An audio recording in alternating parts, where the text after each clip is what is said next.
જે આ પૃથ્વી પર સાચો પ્રેમ કરે છે એને સાથ હું પ્રેમનો પૂજારી કિશન કનૈયા જરૂર આપું છું. આનું આયુષ્ય આટલું જ લખાયેલું હતું. કઈ પણ કરો પણ મને મારો દીકરો પાછો આપી દો મારા નાથ, મને મારો દીકરો પાછો આપી દો.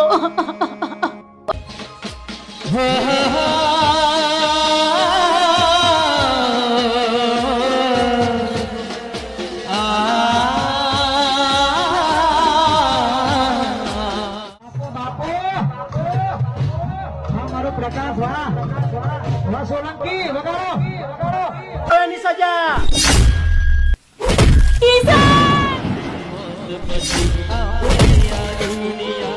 પૂનમબેન, હવે વધારે રડશો નહીં. આને શમશાને લઈ જવાની તૈયારી કરવી પડશે. હે મારા મુરલીવાળા કિશન કનૈયા, જો ખરેખર તમે પ્રેમના પૂજા